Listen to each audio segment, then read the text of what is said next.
Shalom sahabat Gebada, apa kabar hari ini? Kiranya kita dalam keadaan sehat dan semangat mengikuti Gebada sampai saat ini. Bersama saya, Pendeta Daniel Ronda, Ketua Umum Gereja Kemah Injil Indonesia. Hari ini adalah hari ke-19 program Gebada. Saudara sekalian pasti sudah membaca kitab Kejadian. Mulai hari ini, kita akan membaca kitab Keluaran. Kitab Keluaran mencatat persiapan perjalanan Yakub dan keturunannya, serta bangsa Israel yang menetap di Mesir. Lalu mereka meninggalkan Mesir menuju Kanaan yang telah dijanjikan Tuhan. Kitab ini berfokus pada 3 tema, yaitu pertama, Tuhan yang telah menyelamatkan Israel melalui Musa. Tema kedua adalah hukum Taurat. Tema ketiga adalah kemah suci. Hari ini kita akan membaca Keluaran pasal 1 sampai pasal 3. Dalam pasal 1 bercerita tentang keturunan Yakub, jumlahnya 70 jiwa. Mereka beranak cucu dan bertambah banyak di Mesir, sehingga menjadi bangsa yang besar. Kemudian muncullah raja baru di Mesir yang tidak mengenal Yusuf, sehingga keturunan Israel dijadikan budak. Meski mengalami penganiayaan, anak-anak Israel justru semakin makmur. Dari hal ini kita dapat belajar bahwa jika Tuhan memutuskan untuk memberkati mereka, tidak ada keadaan apapun atau siapapun yang dapat menghentikannya. Setelah itu, raja yang baru memberi perintah agar semua anak laki-laki yang lahir dari orang Ibrani harus dibunuh. Pasal 2 berisi tentang cerita kelahiran Musa. Ketika ia lahir, sang ibu memasukkan bayi Musa ke dalam peti pandan dan dibiarkannya peti itu mengapung di sungai Nil. Kemudian sang putri Firaun menemukan bayi Musa. Ini semua adalah pemeliharaan Tuhan. Musa mendapat pendidikan Yahudi dari ibunya yang merawatnya. Selain itu, dia juga mendapatkan pendidikan terbaik sebagai pangeran di Mesir untuk menjadi hamba Tuhan. Sekarang, marilah kita membaca Keluaran pasal 1 sampai pasal 3 bersama-sama. Inilah nama para anak Israel yang datang ke Mesir bersama-sama dengan Yakub. Mereka datang dengan keluarganya masing-masing. Ruben, Simeon, Levi, dan Yehuda. Isakar, Zebulon, dan Benyamin. Dan serta Naftali, Gad, dan Asher. Seluruh keturunan yang diperoleh Yakub berjumlah 70 jiwa. Tetapi Yusuf telah ada di Mesir. Kemudian matilah Yusuf, serta semua saudara-saudaranya dan semua orang yang seangkatan dengan dia. Orang-orang Israel beranak cucu dan tak terbilang jumlahnya. Mereka bertambah banyak dan dengan dahsyat berlipat ganda, sehingga negeri itu dipenuhi mereka. Kemudian bangkitlah seorang raja baru memerintah tanah Mesir yang tidak mengenal Yusuf. Berkatalah raja itu kepada rakyatnya, bangsa Israel itu sangat banyak dan lebih besar jumlahnya daripada kita. Marilah kita bertindak dengan bijaksana terhadap mereka, supaya mereka jangan bertambah banyak lagi. Dan jika terjadi peperangan, jangan bersekutu nanti dengan musuh kita dan memerangi kita, lalu pergi dari negeri ini. Sebab itu pengawas-pengawas Rodi ditempatkan atas mereka untuk menindas mereka dengan kerja paksa. Mereka harus mendirikan bagi Firaun kota-kota terbekalan, yakni Pitom dan Ramses.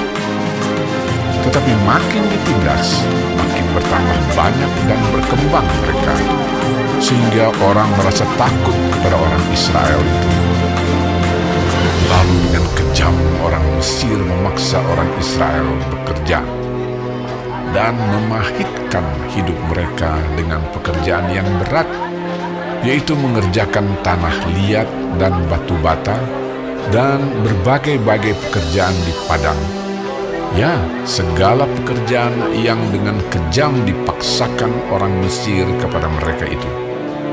Raja Mesir juga memerintahkan kepada bidan-bidan yang menolong perempuan Ibrani, seorang bernama Sifra dan yang lain bernama Pua, katanya, Apabila kamu menolong perempuan Ibrani pada waktu bersalin, kamu harus memperhatikan waktu anak itu lahir. Jika anak laki-laki, kamu harus membunuhnya. Tetapi jika anak perempuan, bolehlah ia hidup. Tetapi bidan-bidan itu takut akan Allah dan tidak melakukan seperti yang dikatakan Raja Mesir kepada mereka dan membiarkan bayi-bayi itu hidup. Lalu Raja Mesir memanggil bidan-bidan itu dan bertanya kepada mereka, Mengapakah kamu berbuat demikian? Membiarkan hidup bayi-bayi itu.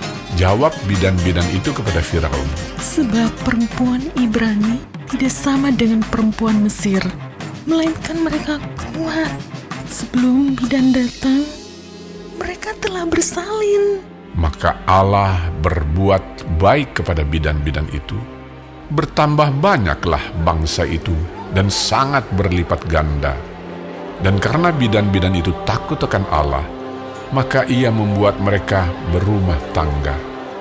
Lalu Firaun memberi perintah kepada seluruh rakyatnya, Lemparkanlah segala anak laki-laki yang lahir bagi orang Ibrani ke dalam sungai Nil. Tetapi segala anak perempuan biarkanlah hidup.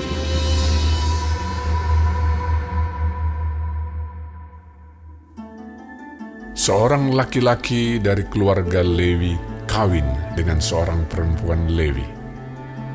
Lalu mengandunglah ia dan melahirkan seorang anak laki-laki. Ketika dilihatnya bahwa anak itu cantik, disembunyikannya 3 bulan lamanya. Tetapi ia tidak dapat menyembunyikannya lebih lama lagi. Sebab itu diambilnya sebuah peti pandan, dipakalnya dengan gala-gala dan ter, diletakkannya bayi itu di dalamnya, dan ditaruhnya peti itu di tengah-tengah teberau di tepi sungai Nil. Kakaknya perempuan berdiri di tempat yang agak jauh untuk melihat apakah yang akan terjadi dengan dia. Maka datanglah putri Firaun untuk mandi di sungai Nil. Sedang dayang-dayangnya berjalan-jalan di tepi sungai Nil, lalu terlihatlah olehnya peti yang di tengah-tengah teberau itu. Maka disuruhnya hambanya perempuan untuk mengambilnya. Ketika dibukanya, dilihatnya bayi itu, dan tampaklah anak itu menangis. Sehingga belas kasihanlah ia kepadanya dan berkata, Tentulah ini bayi orang Ibrani. Lalu bertanyalah kakak anak itu kepada putri Firaun, Akan kupanggilkah bagi Tuan Putri seorang inang penyusu dari perempuan Ibrani untuk menyusukan bayi itu bagi Tuan Putri? Sahut putri Firaun kepadanya. Baiklah, Lalu pergilah gadis itu memanggil ibu bayi itu. Maka berkatalah putri Firaun kepada ibu itu, Bawalah bayi ini, dan susukanlah dia bagiku, maka aku akan memberi upah kepadamu. Kemudian perempuan itu mengambil bayi itu dan menyusuinya. Ketika anak itu telah besar, dibawanyalah kepada putri Firaun yang mengangkatnya menjadi anaknya dan menamainya Musa, sebab katanya, Karena aku telah menariknya dari air. pada waktu itu ketika Musa telah dewasa, ia keluar mendapatkan saudara-saudaranya untuk melihat kerja paksa mereka. Lalu dilihatnyalah seorang Mesir yang memukul seorang Ibrani seorang dari saudara-saudaranya itu. Ia menoleh ke sana sini, dan ketika dilihatnya tidak ada orang, dibunuhnya orang Mesir itu dan disembunyikannya mayatnya dalam pasir. Ketika keesokan harinya ia keluar lagi, didapatinya 2 orang Ibrani tengah berkelahi. Ia bertanya kepada yang bersalah itu, "Mengapa engkau pukul temanmu?" Tetapi jawabnya, "Siapakah yang mengangkat engkau menjadi pemimpin dan hakim atas kami? Apakah engkau bermaksud membunuh aku, sama seperti engkau telah membunuh orang Mesir itu?" Musa menjadi takut sebab pikirnya, tentulah perkara itu telah ketahuan. Ketika Firaun mendengar tentang perkara itu, dicarinya ikhtiar untuk membunuh Musa. Tetapi Musa melarikan diri dari hadapan Firaun dan tiba di tanah Midian. Lalu ia duduk-duduk di tepi sebuah sumur. Adapun imam di Midian itu mempunyai 7 anak perempuan. Mereka datang menimba air dan mengisi palungan-palungan untuk memberi minum kambing domba ayahnya. Maka datanglah gembala-gembala yang mengusir mereka. Lalu Musa bangkit menolong mereka dan memberi minum kambing domba mereka. Ketika mereka sampai kepada Reuel, ayah mereka, berkatalah ia, "Mengapa selekas itu kamu pulang hari ini?" Jawab mereka, "Seorang Mesir menolong kami terhadap gembala-gembala, bahkan ia menimba air banyak-banyak untuk kami dan memberi minum kambing domba." Ia berkata kepada anak-anaknya, "Di manakah ia?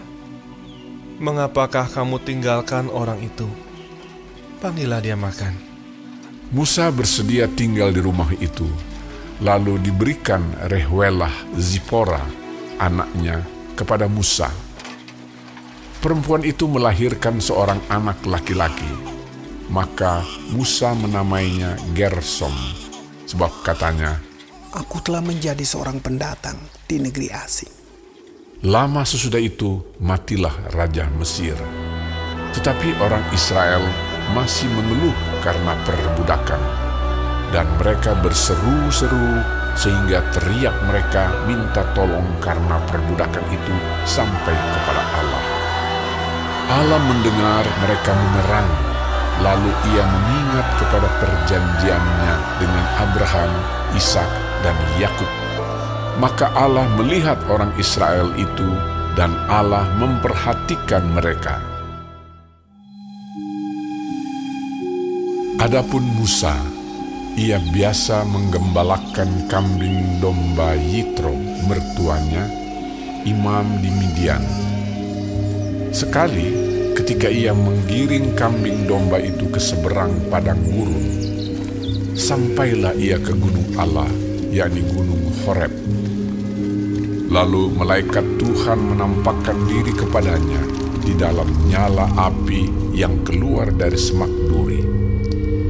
Lalu ia melihat, dan tampaklah semak duri itu menyala, tetapi tidak dimakan api. Musa berkata, "Baiklah aku menyimpang ke sana untuk memeriksa penglihatan yang hebat itu. Mengapakah tidak terbakar semak duri itu?" Ketika dilihat Tuhan bahwa Musa menyimpang untuk memeriksanya, berserulah Allah dari tengah-tengah semak duri itu kepadanya, "Musa, Musa." Dan ia menjawab, "Ya, Allah." Lalu ia berfirman, "Janganlah datang dekat-dekat. Tanggalkanlah kasutmu dari kakimu, sebab tempat di mana engkau berdiri itu adalah tanah yang kudus." Lagi ia berfirman, "Akulah Allah ayahmu, Allah Abraham, Allah Ishak, dan Allah Yakub." Lalu Musa menutupi mukanya, sebab ia takut memandang Allah. Dan Tuhan berfirman, "Aku telah memperhatikan dengan sungguh kesengsaraan umatku di tanah Mesir. Dan aku telah mendengar seruan mereka yang disebabkan oleh pengerah-pengerah mereka. Ya, aku mengetahui penderitaan mereka. Sebab itu, aku telah turun untuk melepaskan mereka dari tangan orang Mesir dan menuntun mereka keluar dari negeri itu ke suatu negeri yang baik dan luas, suatu negeri yang berlimpah-limpah susu dan madunya, ke tempat orang Kanaan, orang Het, orang Amori, orang Feris, orang Hewi, dan orang Yebus. Sekarang, seruan orang Israel telah sampai kepadaku. Juga telah kulihat betapa kerasnya orang Mesir menindas mereka. Jadi sekarang, pergilah. Aku mengutus engkau kepada Firaun untuk membawa umatku, orang Israel, keluar dari Mesir. Tetapi Musa berkata kepada Allah, Siapakah aku ini? Maka aku yang akan menghadap Firaun dan membawa orang Israel keluar dari Mesir. Lalu firman-Nya, Bukankah aku akan menyertai engkau? Inilah tanda bagimu bahwa aku yang mengutus engkau. Apabila engkau telah membawa bangsa itu keluar dari Mesir, maka kamu akan beribadah kepada Allah di gunung ini. Lalu Musa berkata kepada Allah, Tetapi apabila aku mendapatkan orang Israel dan berkata kepada mereka, Allah nenek moyangmu telah mengutus aku kepadamu, dan mereka bertanya kepadaku, bagaimana tentang namanya? Apakah yang harus kujawab kepada mereka? firman Allah kepada Musa, Aku adalah aku. lagi firman-Nya, Beginilah kau katakan kepada orang Israel itu, Akulah aku, telah mengutus aku kepadamu. Selanjutnya berfirmanlah Allah kepada Musa, Beginilah kau katakan kepada orang Israel, Tuhan, Allah nenek moyangmu, Allah Abraham, Allah Ishak dan Allah Yakub, telah mengutus aku kepadamu. Itulah namaku untuk selama-lamanya, dan itulah sebutanku turun-temurun. Pergilah, kumpulkanlah para tua-tua Israel, dan katakanlah kepada mereka, Tuhan, Allah nenek moyangmu, Allah Abraham, Ishak dan Yakub, telah menampakkan diri kepadaku, serta berfirman, Aku sudah mengindahkan kamu, juga apa yang dilakukan kepadamu di Mesir. Jadi aku telah berfirman, Aku akan menuntun kamu keluar dari kesengsaraan di Mesir, menuju ke negeri orang Kanaan, orang Het, orang Amori, orang Feris, orang Hewi dan orang Yebus, ke suatu negeri yang berlimpah-limpah susu dan madunya. Dan bila mana mereka mendengarkan perkataanmu, maka engkau harus beserta para tua-tua Israel pergi kepada Raja Mesir, dan kamu harus berkata kepadanya, Tuhan, Allah orang Ibrani, telah menemui kami. Oleh sebab itu, izinkanlah kiranya kami pergi ke padang gurun 3 hari perjalanan jauhnya untuk mempersembahkan korban kepada Tuhan Allah kami. Tetapi aku tahu bahwa Raja Mesir tidak akan membiarkan kamu pergi, kecuali dipaksa oleh tangan Tetapi aku akan mengacungkan tanganku dan memukul Mesir dengan segala perbuatan yang ajaib yang akan kulakukan di tengah-tengahnya. Sesudah itu ia akan membiarkan kamu pergi. Dan aku akan membuat orang Mesir bermurah hati terhadap bangsa ini, sehingga apabila kamu pergi, kamu tidak pergi dengan tangan hampa.